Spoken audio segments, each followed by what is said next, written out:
जाप के लिए मानस तैयार करें। ओम सम्यक दर्शनाय नमः।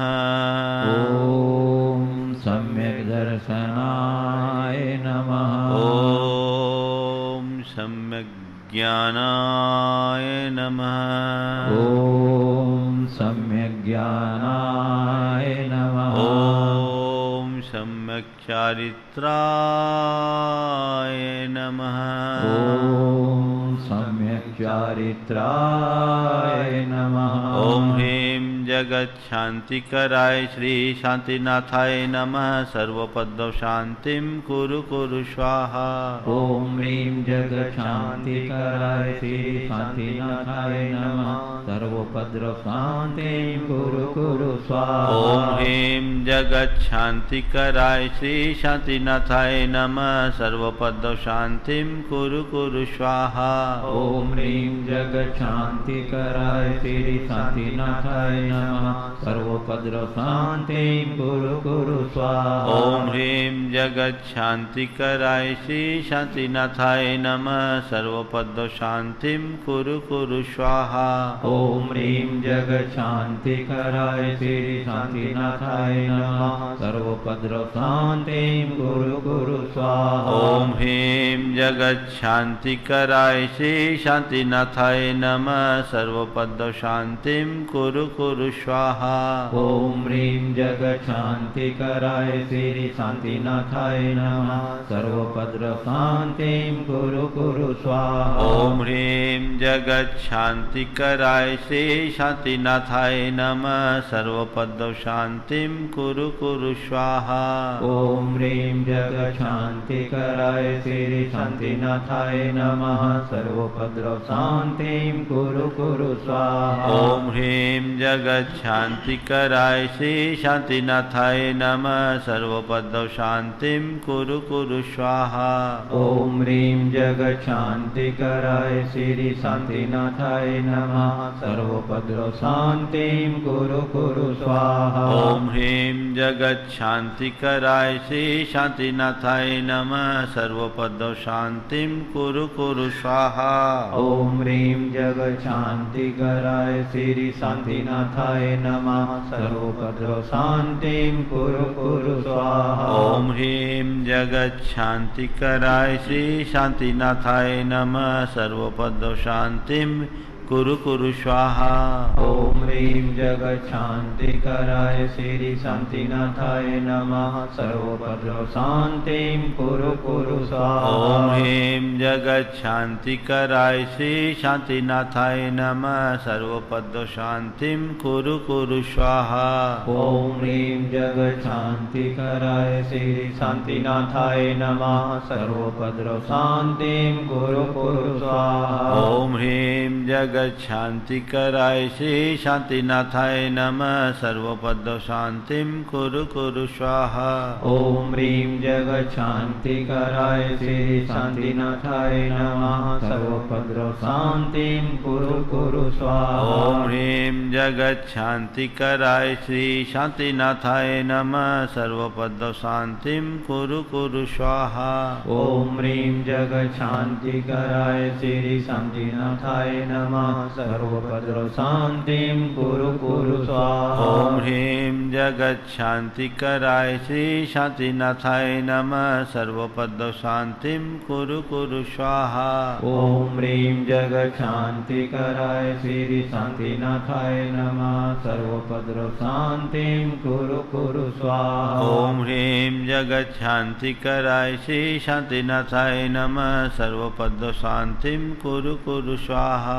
ओम ह्रीं जगत शांतिकराय श्री शांतिनाथाय नमः। सर्वोपद्रव शांतिं कुरु कुरु स्वाहा। ओम ह्रीं जगत शांतिकराय श्री शांतिनाथाय नमः। सर्वपद्म शांतिं कुरु कुरु स्वाहा।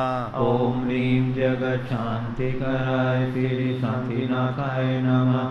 सर्वोपद्रव शांतिं कुरु कुरु स्वाहा। ओम ह्रीं जगत शांतिकराय श्री शांतिनाथाय नमः सर्वपद शांतिं कुरु कुरु स्वाहा। ओम ह्रीं जगच्छान्तिकराय श्री शांतिनाथाय नमः सर्वोपद्रव शांतिं कुरु कुरु स्वाहा। ओम ह्रीं जगच्छान्तिकराय श्री शांतिनाथाय नमः सर्वपद शांतिं कुरु कुरु स्वाहा। ओम ह्रीं जगच्छान्तिकराय श्री शांतिनाथाय नमः सर्वोपद्रव शांतिं कुरु कुरु स्वाहा। ओम ह्रीं जगच्छान्तिकराय श्री शांतिनाथाय नमः सर्वपद शांतिं कुरु कुरु स्वाहा।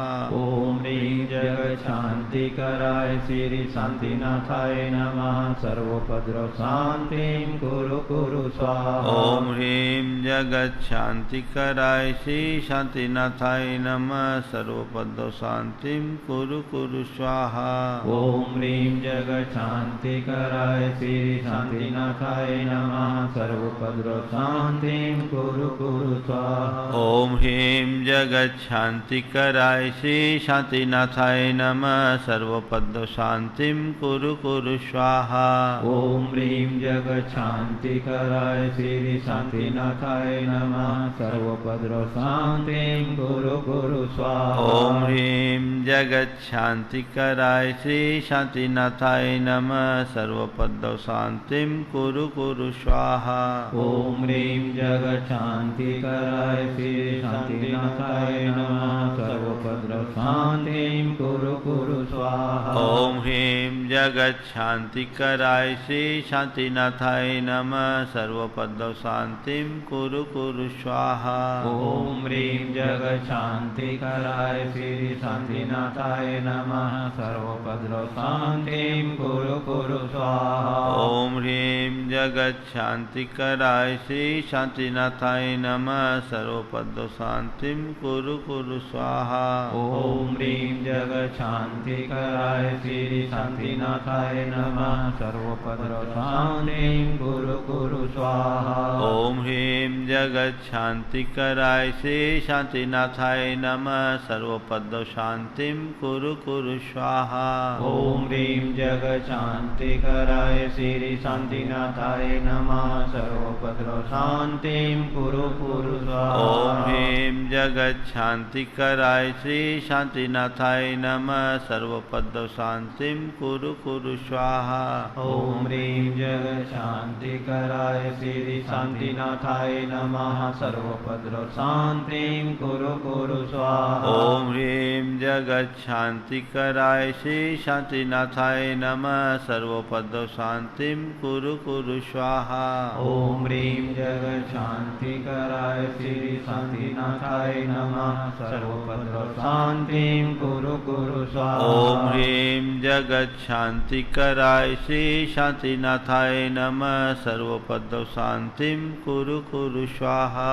ओम ह्रीं जगच्छान्तिकराय श्री शांतिनाथाय नमः सर्वोपद्रव शांतिं कुरु कुरु स्वाहा। ओम ह्रीं जगच्छान्तिकराय श्री शांतिनाथाय नमः सर्वपद शांतिं कुरु कुरु स्वाहा। ओम ह्रीं जगच्छान्तिकराय श्री शांतिनाथाय नमः सर्वोपद्रव शांतिं कुरु कुरु स्वाहा। ओम ह्रीं जगच्छान्तिकराय श्री शांतिनाथाय नमः सर्वपद शांतिं कुरु कुरु स्वाहा। ओम ह्रीं जगच्छान्तिकराय श्री शांतिनाथाय नमः सर्वोपद्रव शांतिं कुरु कुरु स्वाहा। ओम ह्रीं जगच्छान्तिकराय श्री शांतिनाथाय नमः सर्वपद शांतिं कुरु कुरु स्वाहा। ओम ह्रीं जगच्छान्तिकराय श्री शांतिनाथाय नमः सर्वोपद्रव शांतिं कुरु कुरु स्वाहा। ओम ह्रीं जगच्छान्तिकराय श्री शांतिनाथाय नमः सर्वपद शांतिं कुरु कुरु स्वाहा। ओम ह्रीं जगच्छान्तिकराय श्री शांतिनाथाय नमः सर्वोपद्रव शांतिं कुरु कुरु स्वाहा। ओम ह्रीं जगच्छान्तिकराय श्री शांतिनाथाय नमः सर्वपद शांतिं कुरु कुरु स्वाहा। ओम ह्रीं जगच्छान्तिकराय श्री शांतिनाथाय नमः नमः सर्वोपद्रवशान्तिं कुरु कुरु स्वाहा। ओम ह्रीं जगच्छान्तिकराय श्री शांतिनाथाय नमः सर्वोपद्रव शांतिं कुरु कुरु स्वाहा। ओम ह्रीं जगच्छान्तिकराय श्री शान्तिनाथाय नमः सर्वोपद्रवशान्तिं कुरु कुरु स्वाहा। ओम ह्रीं जगच्छान्तिकराय श्री शांतिनाथाय नमः सर्वोपद्रव शांतिं कुरु कुरु स्वाहा। ओम ह्रीं जगच्छान्तिकराय श्री शान्तिनाथाय नमः सर्वोपद्रवशान्तिं कुरु कुरु स्वाहा। ओम ह्रीं जगच्छान्तिकराय श्री शांतिनाथाय नमः सर्वोपद्रव शांतिं कुरु कुरु स्वाहा। ओम ह्रीं जगच्छान्तिकराय श्री शान्तिनाथाय नमः सर्वोपद्रवशान्तिं कुरु कुरु स्वाहा। ओम ह्रीं जगच्छान्तिकराय श्री शांतिनाथाय नमः सर्वोपद्रव शांतिं कुरु कुरु स्वाहा। ओम ह्रीं जगच्छान्तिकराय श्री शान्तिनाथाय नमः सर्वोपद्रवशान्तिं कुरु कुरु स्वाहा। ओम ह्रीं जगच्छान्तिकराय श्री शांतिनाथाय नमः सर्वोपद्रव शांतिं कुरु कुरु स्वाहा। ओम ह्रीं जगच्छान्तिकराय श्री शान्तिनाथाय नमः सर्वोपद्रवशान्तिं कुरु कुरु स्वाहा। ओम ह्रीं जगच्छान्तिकराय श्री शांतिनाथाय नमः सर्वोपद्रव शांतिं कुरु कुरु स्वाहा। ओम ह्रीं जगच्छान्तिकराय श्री शान्तिनाथाय नमः सर्वोपद्रवशान्तिं कुरु कुरु स्वाहा। ओम ह्रीं जगच्छान्तिकराय श्री शांतिनाथाय नमः सर्वोपद्रव शांतिं कुरु कुरु स्वाहा। ओम ह्रीं जगच्छान्तिकराय श्री शान्तिनाथाय नमः सर्वोपद्रवशान्तिं कुरु कुरु स्वाहा। ओम ह्रीं जगच्छान्तिकराय श्री शांतिनाथाय नमः सर्वोपद्रव शांतिं कुरु कुरु स्वाहा। ओम ह्रीं जगच्छान्तिकराय श्री शान्तिनाथाय नमः सर्वोपद्रवशान्तिं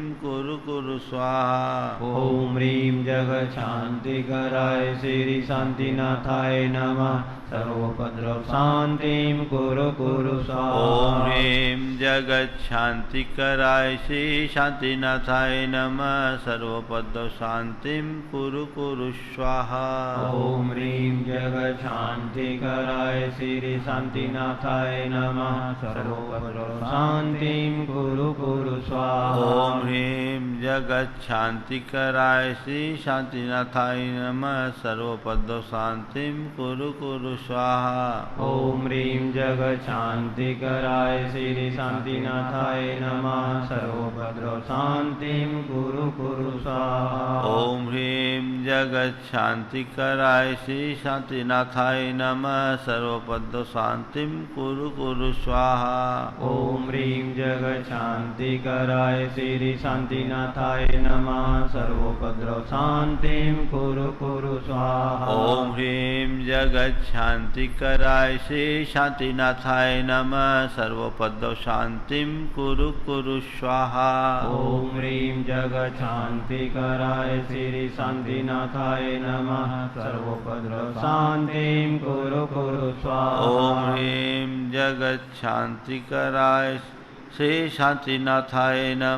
सर्वोपद्रव शांतिं कुरु कुरु स्वाहा। ओम ह्रीं जगच्छान्तिकराय श्री शान्तिनाथाय नमः सर्वोपद्रवशान्तिं कुरु कुरु स्वाहा। ओम ह्रीं जगच्छान्तिकराय श्री शांतिनाथाय नमः सर्वोपद्रव शांतिं कुरु कुरु स्वाहा। ओम ह्रीं जगच्छान्तिकराय श्री शान्तिनाथाय नमः सर्वोपद्रवशान्तिं कुरु कुरु स्वाहा। ओम ह्रीं जगच्छान्तिकराय श्री शांतिनाथाय नमः सर्वोपद्रव शांतिं कुरु कुरु स्वाहा। ओम ह्रीं जगच्छान्तिकराय श्री शान्तिनाथाय नमः सर्वोपद्रवशान्तिं कुरु कुरु स्वाहा। ओम ह्रीं जगच्छान्तिकराय श्री शांतिनाथाय नमः सर्वोपद्रव शांतिं कुरु कुरु स्वाहा। ओम ह्रीं जगच्छान्तिकराय श्री शान्तिनाथाय नमः सर्वोपद्रवशान्तिं कुरु कुरु स्वाहा। ओम ह्रीं जगच्छान्तिकराय श्री शांतिनाथाय नमः सर्वपद शांतिं कुरु कुरु स्वाहा। ओम ह्रीं जगच्छान्तिकराय श्री शांतिनाथाय नमः सर्वपद शांतिं कुरु कुरु स्वाहा। ओम ह्रीं जगच्छान्तिकराय श्री शांतिनाथाय नमः सर्वपद शांतिं कुरु कुरु स्वाहा। ओम ह्रीं जगच्छान्तिकराय श्री शांतिनाथाय नमः सर्वपद शांतिं कुरु कुरु स्वाहा। ओम ह्रीं जगच्छान्तिकराय श्री शांतिनाथाय नमः सर्वपद शांतिं कुरु कुरु स्वाहा। ओम ह्रीं जगच्छान्तिकराय श्री शांतिनाथाय नमः सर्वपद शांतिं कुरु कुरु स्वाहा। ओम ह्रीं जगच्छान्तिकराय श्री शांतिनाथाय नमः सर्वपद शांतिं कुरु कुरु स्वाहा। ओम ह्रीं जगच्छान्तिकराय श्री शांतिनाथाय नमः सर्वपद शांतिं कुरु कुरु स्वाहा। ओम ह्रीं जगच्छान्तिकराय श्री शांतिनाथाय नमः सर्वपद शांतिं कुरु कुरु स्वाहा। ओम ह्रीं जगच्छान्तिकराय श्री शांतिनाथाय नमः सर्वपद शांतिं कुरु कुरु स्वाहा। ओम ह्रीं जगच्छान्तिकराय श्री शांतिनाथाय नमः सर्वपद शांतिं कुरु कुरु स्वाहा। ओम ह्रीं जगच्छान्तिकराय श्री शांतिनाथाय नमः सर्वपद शांतिं कुरु कुरु स्वाहा। ओम ह्रीं जगच्छान्तिकराय श्री शांतिनाथाय नमः सर्वपद शांतिं कुरु कुरु स्वाहा। ओम ह्रीं जगच्छान्तिकराय श्री शांतिनाथाय नमः सर्वपद शांतिं कुरु कुरु स्वाहा। ओम सम्यक दर्शनाय नमः। ओम सम्यक् दर्शनाय नमः। ओम सम्यक ज्ञानाय नमः। ओम सम्यक् ज्ञानाय नमः। ओम सम्यक चारित्राय नमः। ओम सम्यक् चारित्राय नमः। बोलिए देवाधिदेव 1000 श्री मुनीश्वरनाथ भगवान की। बोलिए संत श्रवणाचार्य गुरु विद्यासागर जी महाराज की। बोलिए परमान सागर जी मुनिराज की। समस्त मुनि संघ की। पूज्य गुरुदेव, लॉकडाउन की अवधि में आपके अब लॉकडाउन नहीं, अनलॉक हो गया। प्रेरक प्रवचनों ने हम सबों को बड़ा संबल प्रदान किया। और अब जबकि लॉकडाउन की अवधि समाप्त हो चुकी है, बाजार खुल चुके हैं, जनजीवन तेजी से सामान्य की ओर बढ़ रहा है और कल से धर्मस्थल भी खुलने जा रहे हैं बंधुओं। परंतु गुरुदेव, कोरोना का कहर तो अभी भी जारी है। ऐसी परिस्थिति में हम लोगों के लिए आपके मंगलमय प्रवचन बड़े ही मार्गदर्शन का काम करेंगे, इसलिए आप अपने प्रेरक उद्बोधनों से संबोधित कर हम लोग को किताब करें। बोलिए मुनिवर श्री प्रमाण सागर जी मुनिराज की जय जय जय। नमो लोग हाथ जोड़ ले। महामंत्र के स्मरण के लिए अपना मानस चाहे। नमो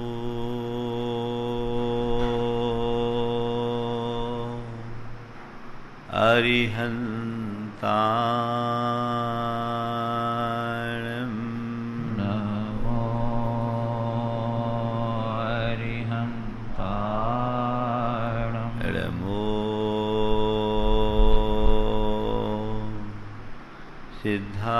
सिद्धाणं। नमो सिद्धाणं। नमो आयर्याणं।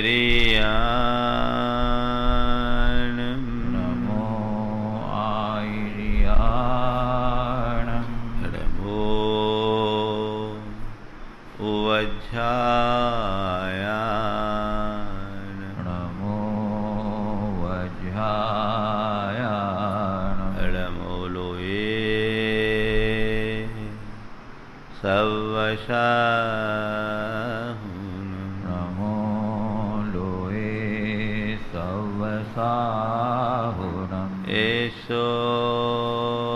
पंचेण मुयारो एसो पंचण मोयारो सर्वपावपणाशनो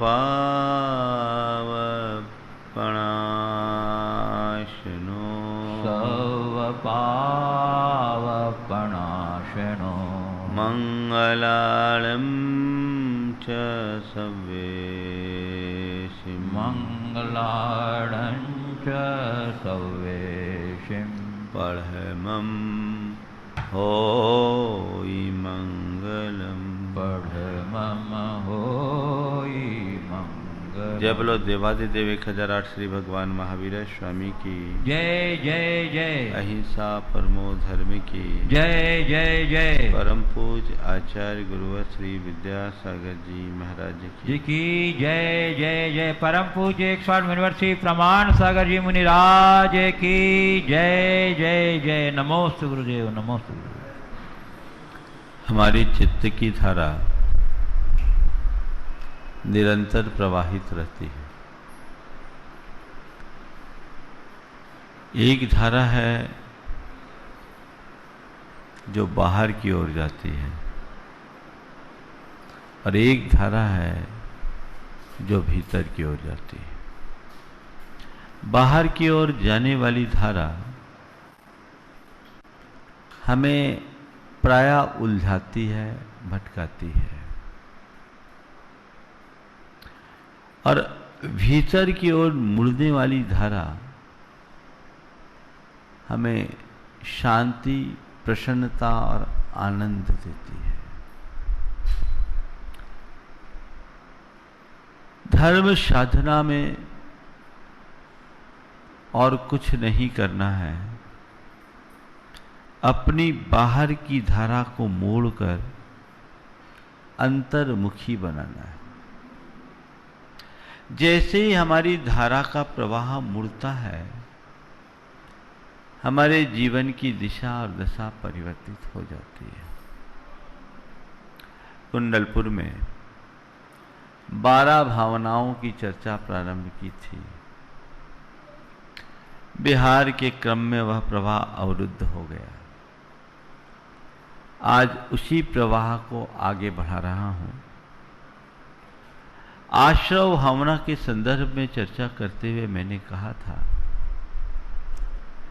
कि हर प्राणी के भीतर कर्म का प्रवाह अनवरत आ रहा है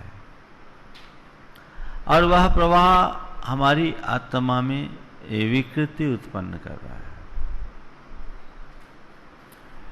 जब कभी हम देखते हैं कहीं से गंदा पानी आ रहा हो, उसकी बदबू फैलती हो, तो आप क्या करते हैं? सबसे पहले उस प्रवाह को रोकते हैं। हमने सुना कि आज लोक की गंदगी से गंगा जैसी पवित्र नदियां, गंगा जमुना जैसी सारी पवित्र नदियां प्रदूषित हो गई थी। गनीमत है कि लॉकडाउन से उनमें वापस स्वच्छता आई। इस प्रदूषण का कारण क्या? ये दूषित प्रवाह, जैसे नदी नाली दूषित प्रवाह से गंदे हो जाते हैं, वैसे हमारी दुष्प्रवृत्तियों के प्रवाह से हमारी चेतना भी विकृत हो रही है। आवश्यकता और अपेक्षा कुल इतनी है कि हम उस प्रवाह को रोकें, यथाशीघ्र रोके, यथासंभव रोके। लोक में ये सावधानी आप हमेशा रखते हैं। बाहर से धुआं आ रहा है, तुरंत खिड़की बंद कर देते हैं, क्योंकि धुआं अंदर जाएगा, घुटन होगी। संत कहते हैं आश्रव के प्रवाह को देखते हुए उसे रोकने का पुरुषार्थ क्यों नहीं करते? मेरे मन की, मेरे वचनों की, मेरे शरीर की प्रवृत्ति से कर्म का प्रवाह आ रहा है और मेरी चेतना को विकृत कर रहा है। यदि ये अनुभव और एहसास तुम्हारे अंदर है तो उस प्रवाह को रोकने का उद्यम करने में विलंब क्यों? विडंबना ये है कि ज्यादातर लोगों को इसका बोध या भान ही नहीं है। मेरे द्वारा कुछ गलत किया जा रहा है इसका बोध ही लोगों के द्वारा नहीं है। कर्म मुझसे बंध रहे इसका भान बहुत कम लोगों को है। बस कभी कभार ये तब होता है जब कोई दुष्कर्म करने की बात आती है। अरे नहीं भैया, ये दुष्कर्म मुझे नहीं करना, इससे पाप लगता है। अच्छी बात है। एक सभ्य इंसान कोई अपराध करने के लिए उत्साहित नहीं होता, कोई दुष्कर्म करने के लिए तत्पर नहीं होता, क्योंकि वो जानता है कि इसका परिणाम बुरा है और वो उससे बचता है।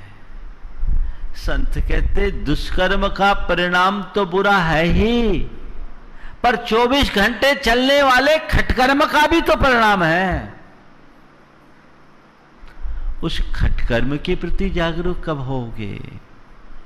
प्रवृत्तियां निरंतर जारी है और जब तक प्रवृत्तियां होगी उसका परिणाम भी जरूर मिलेगा। अपने प्रवृत्तियों के प्रति जागरूक हो और अपनी चेतना की सुरक्षा करो। प्रवृत्तियों के प्रति जागरूकता जीवन की सबसे बड़ी जरूरत है। आश्रव भावना के संदर्भ में चर्चा करते हुए मैंने कहा था कि मन, वाणी और शरीर की क्रियाओं से कर्म आ रहे हैं, निरंतर आ रहे हैं। ये अनुभव करने की कोशिश करो। जिन कारणों से आ रहे हैं उन कारणों का निवारण करने का प्रयास करो।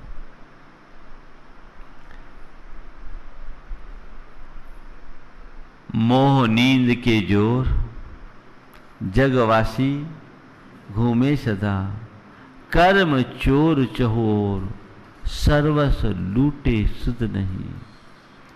सदगुरु देत जगाए मोह नींद जब उपशमे, तब कछु बनत उपाय कर्म चोर आवत रुके।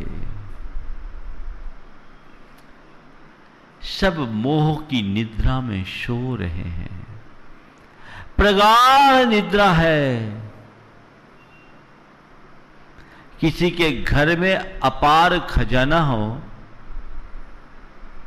घर का मालिक लंबी तान के सो रहा हो और दरवाजे खुले हो, तो ये किस बात का सूचक होगा?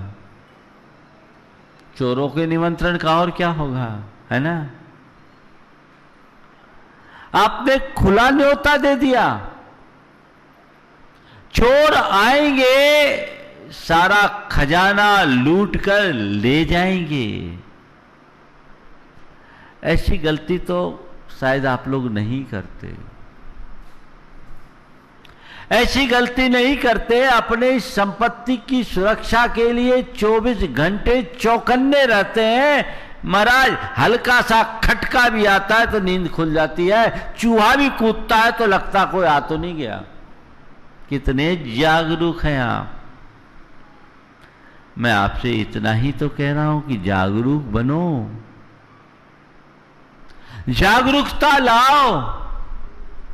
केवल इस बाहरी संपत्ति के लिए नहीं, अपनी भीतर की निधि को पहचानो।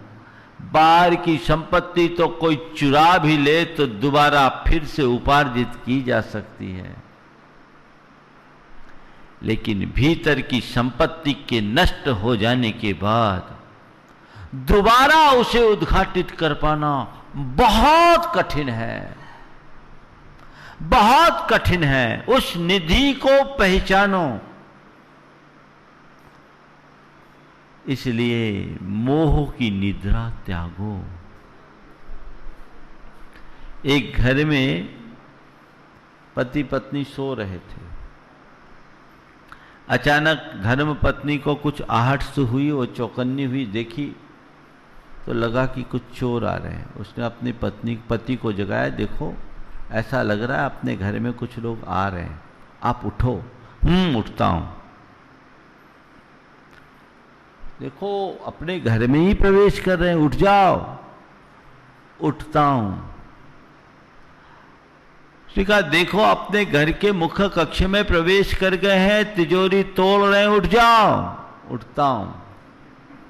सारा माल समेट कर गठरी बांध कर निकल रहे हैं, अभी भी उठ जाओ, चिल्ला दो, मोहल्ले पड़ोस के लोग जाग जाएंगे तो अपना बचाव होगा। हाँ उठता हूं।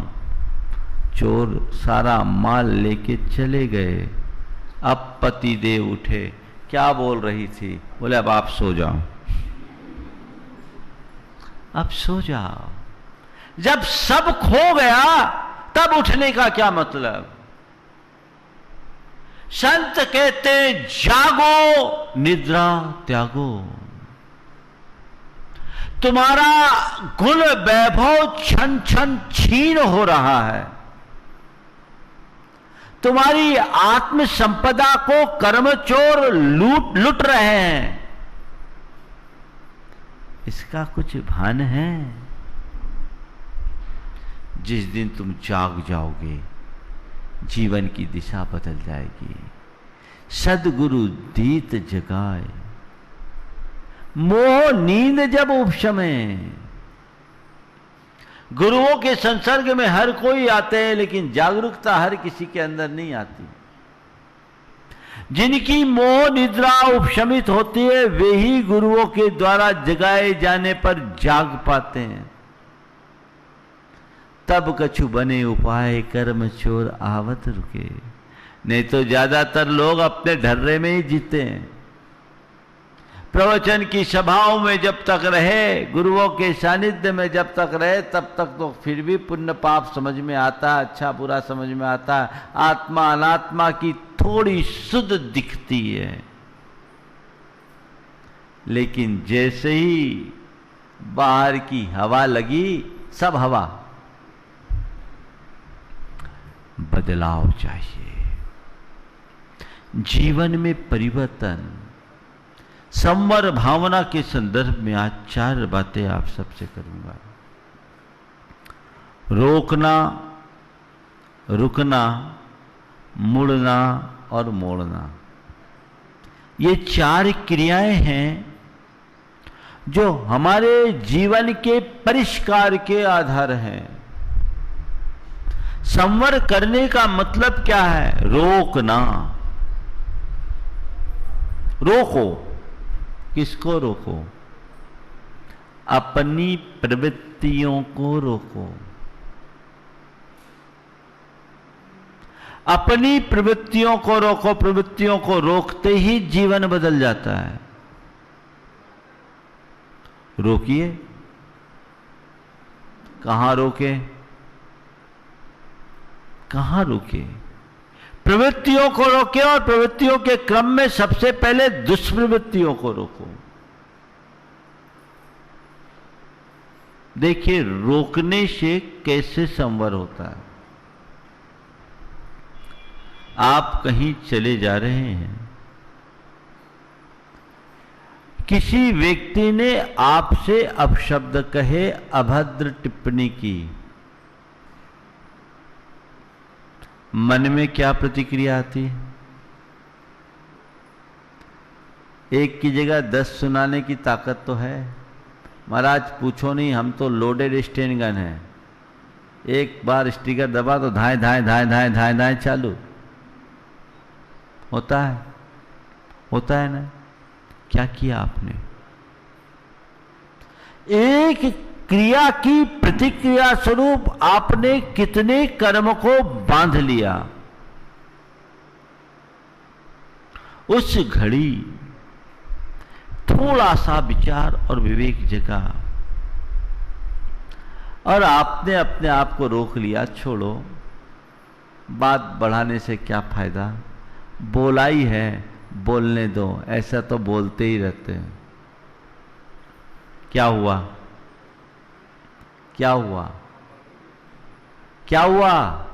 इसी का नाम संवर है। आपने अपने आप को रोका, यानी विवाद से भी बचे और पाप से भी बचे। कई जगह आप अपने आप को रोक लेते हो। कई लोग बोलते महाराज रोकते बनता नहीं है। ऐसी बात नहीं है, रोकते बनता है, रोकना नहीं चाहते, ये बात अलग है। देखो कई जगह ऐसा मौका आता है जब आपसे कोई भारी व्यक्ति हो और वो व्यक्ति आपको कुछ बोले तो क्या करते हैं? चुपचाप, चुपचाप सुन लेते कि नहीं सुनते? सबसे ज्यादा मजा तो आप लोगों की दुकानों में होता है, कितने को झेलना पड़ता है। और फिर अगर लेडीज आइटम की दुकानें हो तो फिर क्या कहना, कितना झेलते हो? झेलते हो कि नहीं झेलते हो? कई तरह की टिप्पणियां होती है, आप उसे सुनते हो और मुस्कुरा करके जवाब देते हो। क्यों? वहां आपने अपने आप को रोक रखा है। क्यों रोका है? मन में विवेक है कि ग्राहक के साथ मुझे सौम्य व्यवहार करना है। ग्राहक के साथ यदि दुर्व्यवहार करूंगा तो धंधा ही बैठ जाएगा। ये विवेक है ना। इससे मेरा हित बाधित होगा, ये विवेक है ना। जहां मनुष्य को अपने हितों का ध्यान होता है वहां उसकी प्रवृत्तियां अपने आप नियंत्रित हो जाती है। मैं आपसे केवल इतना ही कहना चाहता हूं, जिस दिन तुम्हें अपने आत्मा के हित का बोध जाग जाएगा तुम्हारी प्रवृत्तियां नियंत्रित होने लगेगी। विवेक जगाओ, हर प्रवृत्ति पर रोक लगाओ। हमारे यहां कर्म के आश्रव के 4 कारण बताए: मिथ्यात्व, असंयम, कषाय और योग यानी दुष्प्रवृत्तियां। मिथ्यात्व यानी भ्रांति, आत्मा अनात्मा के ज्ञान से शून्यता, सच्चे देव गुरु और धर्म से विमुखता, ये मिथ्यात्व है। ये हमें गलत दिशा में ले जाता है, दिशाहीन बनाता है। इससे हमारी आत्मा में कर्म की कई परतें जम जाती है। इससे अपने आप को बचाओ।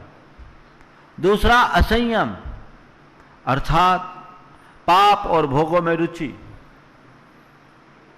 पापात्मक प्रवृत्तियां, भोगोन्मुखता, यह असंयम है जो हमारा भारी नुकसान करने वाली है। जितना असंयम तुम्हारे अंदर होगा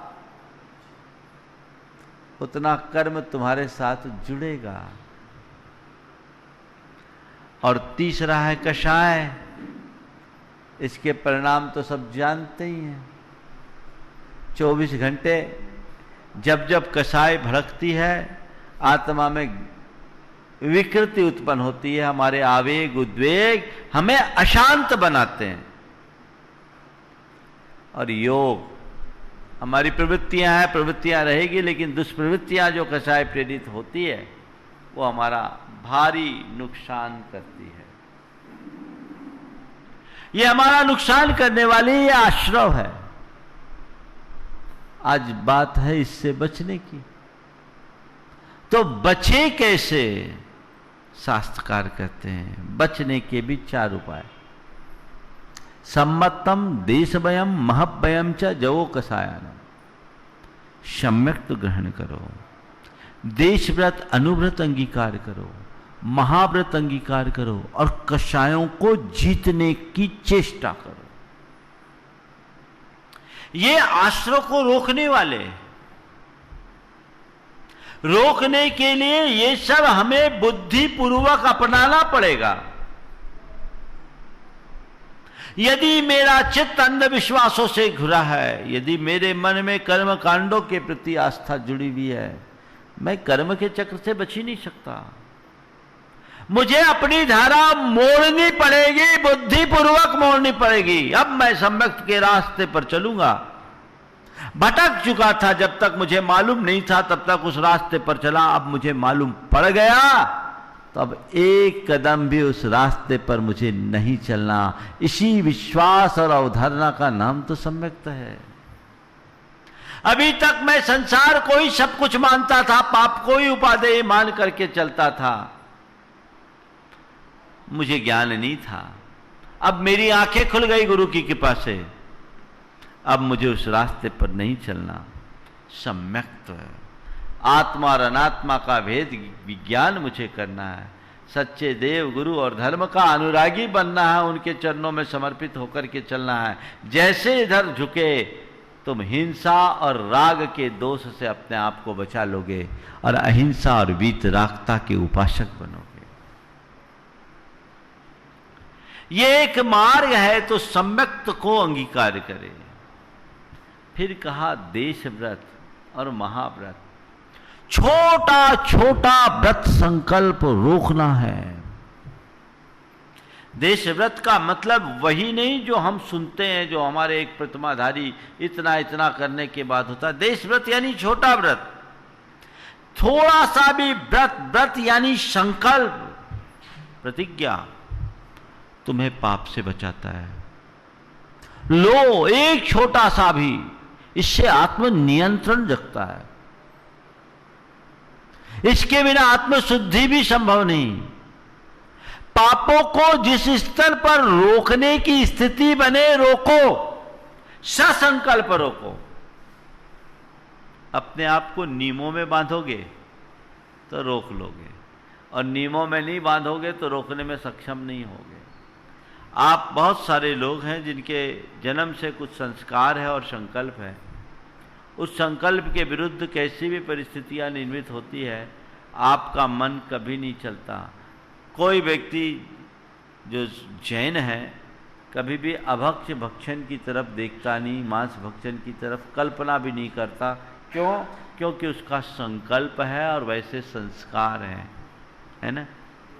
लेकिन जिन चीजों में संकल्प नहीं है, एक व्यक्ति है जो रात्रि भोजन नहीं करता, पर रात्रि भोजन के त्याग का संकल्प नहीं है, उसका क्या होगा? छोटा सा उदाहरण दे रहा हूं। रात्रि भोजन नहीं करता, लेकिन रात्रि भोजन का नियम नहीं है। किसी के यहां जाएगा, उसे कोई अनुरोध करेगा, आग्रह करेगा, भैया थोड़ा सा ले लो ना, ले लो ना, ले लो ना, तो धीरे से मन ढीला हो जाएगा, अपने आप को रोक नहीं पाएगा, सोचेगा चलो सामने वाले का मन रखने के लिए कर लो, होगा। पर यदि उसका नियम हो तो कतई नहीं। व्रत प्रवृत्तियों के नियंत्रण के आधार हैं। संकल्प लेना चाहिए। जो कार्य तुम्हें नहीं करना, उससे बचना है, संकल्प लो। ये तुम्हारा व्रत है, और संकल्प हल्का फुल्का नहीं, दृढ़ संकल्प लो। लचीला संकल्प नहीं कि सुबह लो और घंटे पर बाद खत्म। कई लोगों बार बार संकल्प लेते हैं। एक बार एक दादाजी आए, उनने कहा महाराज हमने 3 बार ब्रह्मचर्य व्रत लिया। हमने कहा दादा उम्र कितनी? बोला 80 वर्ष।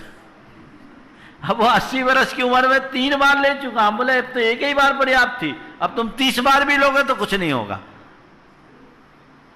नियम पक्का होना चाहिए। मैं समेत शिखर जी में था, एक परिवार आया, उनके साथ एक युवक भी था। परिवार के लोगों ने कहा महाराज इसको कुछ नियम दे दो। हालांकि मैं कहता हूं कोई को भी गुरुओं के पास लाओ तो नियम की बात मत किया करो, क्योंकि आज की पीढ़ी इसी वजह से भागती। और मैं किसी को नियम देता भी नहीं। और लोग महाराज के पास ले जाओगे तो नियम दिला दोगे, नियम दिला देंगे। नियम के नाम से लोग डरते हैं। उस परिवार के लोगों ने भी ऐसे ही कहा, महाराज इसको कुछ नियम दे दीजिए। नियम नहीं। उसने बोला, महाराज मैं कोई नियम नहीं लेता, मैं कोई नियम नहीं लेता। हमने कहा एक काम कर ले, तू यही नियम ले ले कि कोई नियम नहीं लूंगा। नहीं महाराज मेरा नियमों में कोई इंटरेस्ट नहीं। बोले कोई बात नहीं, कोई नियम मत ले, नियम की मैं चर्चा नहीं करूंगा। बातचीत को आगे बढ़ा, क्या करते हो? बोले महाराज खेलता हूं। बोले क्या खेलते हो? बोले क्रिकेट खेलता हूं। अच्छी बात। क्रिकेट खेलते हो तो कैसे खेलते हो? क्या सिस्टम रहता है क्रिकेट का? महाराज क्रिकेट में विकेट होते हैं, क्रीज होते हैं, हम लोगों को क्रीज पर खड़े रहना होता है, बैट्समैन होता है। बोले ठीक है, तो क्या करते हो? बल्ला लेके के मैदान में कहीं भी घूम जाते हो? बोले नहीं महाराज उसके नियम है। बल्ला लेके कहीं भी घूम जाते? बोले नहीं महाराज उसके नियम है, क्रीज पर खड़े रहना पड़ता। बोले क्यों? क्रीज छोड़ दो तो? बोले आउट हो जाएंगे। क्या है महाराज जी? नहीं मालूम आपको, आप क्रिकेट खेले नहीं हो। बॉलिंग करने के लिए भी बॉलर के लिए नियम है, बैट्समैन के लिए नियम है, और फील्डिंग करने वालों के लिए भी नियम है। उसको किस किस दूरी समय पर किस किस ओवर में कितने रेंज में रहना है, और रन बनाने के भी पूरे नियम, उसकी बाउंड्री होती है। महाराज ये तो नियम रहते हैं। बोले ये नियमों को हटा दे और फिर खेले तो? बोले महाराज फिर क्रिकेट का कोई मजा ही नहीं। इन नियमों को हटा दे फिर खेले तो? बोला कोई मजा ही नहीं। मजा ही इसका है कि उसमें नियम है। हमने कहा भैया अभी तो तू कह रहा था मेरा नियमों में विश्वास नहीं, और अब कह रहा है कि क्रिकेट का मजा ही तब है जब उसमें नियम है। बात कुछ समझ में आई? हमने कहा ध्यान रखो, जैसे खेल का मजा तभी है जब उसके नियम हो, वैसे जीवन का मजा भी तभी है जब उसमें नियम हो। नियम हो तो मजा है, बिना नियम के मजा नहीं। प्रसिद्ध समाजशास्त्री बिल्डूरा ने लिखा है, some rules are necessary for the game of life. ये नियम में ढलना ही रोकना है, ये संवर है। अपने आप को रोको, जहां अशुभ उत्पन्न होने वाला हो रोको, जहां पाप की संभावना दिखे वहां अपने आप को रोको, प्रयत्न पूर्वक रोको, बुद्धि पूर्वक रोको। तुम अपने आप को रोकोगे तो क्या होगा? कर्म रुक जाएगा। तुम रोकोगे तो कर्म रुकेगा, और तुम बह जाओगे तो कर्म तुम्हें ढहा देगा। सब मटिया मेट हो जाएगा। तो रोकने से रुकता है। पहले क्रम में प्रवृत्तियां रोको तो वृत्तियां रुकेगी। ससंकल्प मुझे ये नहीं करना, फिर धीरे धीरे वृत्तियों को रोको। रुकेगा, कर्म का प्रवाह अपने आप रुकेगा, फिर ज्यादा कुछ कहने की जरूरत नहीं होगी। एक सिद्धांत अपनाओ, कोई भी दुख प्रसंग आए, महाराज ने कहा था रोकना है, प्रतिक्रिया नहीं देनी।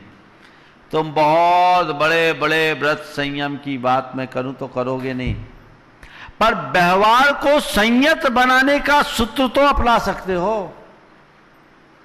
मुझे रोकना है, ये व्रत है। और जवो कषायानम, कषायों को जीतना यानी सेल्फ कंट्रोल। क्या है? रोकना। रोको, कषायों के बहाव में मत बहो। महाराज जब उफान आता है ना तो कुछ समझ में ही नहीं आता, उसी को शांत करने का अभ्यास। सहज भाव से ध्यान में रखोगे तो रोकोगे। रोको, प्रवृत्तियों को रोकने का प्रयत्न होना चाहिए। आत्म संयम, भावना योग इसमें बहुत मददगार है।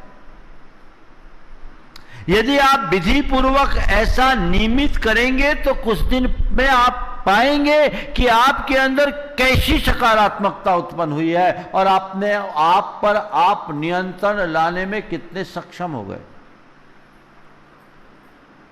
एक युवक बड़ा गुस्सैल था। एक दिन आकर के उसने कहा, महाराज मुझे किसी से कोई बात बर्दाश्त नहीं होती।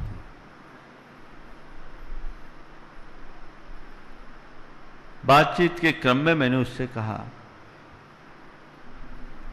तुम ये बताओ जीवन में किस तरह के काम को पसंद करते हो, कठिन काम को कि सरल काम को? महाराज मुझे कठिन काम पसंद है, मुझे कठिन काम पसंद है। तो मैंने उससे पूछा, ये बताओ कोई आदमी तुम्हें अपशब्द कहे, उस घड़ी में अपने जेब में हाथ डालकर खड़े रहना कठिन है या उसे तमाचा मारना कठिन है? बोले, महाराज जेब में हाथ डालना कठिन है। मुझे कोई बोल दे मैं तो ठोक दूं। तो हमने कहा, तुमने अभी कहा कि मुझे कठिन काम करना पसंद है, सरल काम करना पसंद नहीं है, तो फिर एक काम करो, आज से नियम ले लो कि अब मैं कठिन काम ही करूंगा, मुझे कोई बोलेगा तो मैं जेब में हाथ डाल के रखूंगा। बात उसे जच गई। फिर मैंने कहा, देखो वहां रोको, रुकेगा झगड़ा, रुकेगा विवाद, रुकेगा कर्म, रुकेगा, पर रुक के वहां मत रहो, मोड़ो।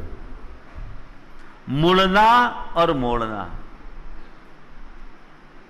मुड़ो और मोड़ो।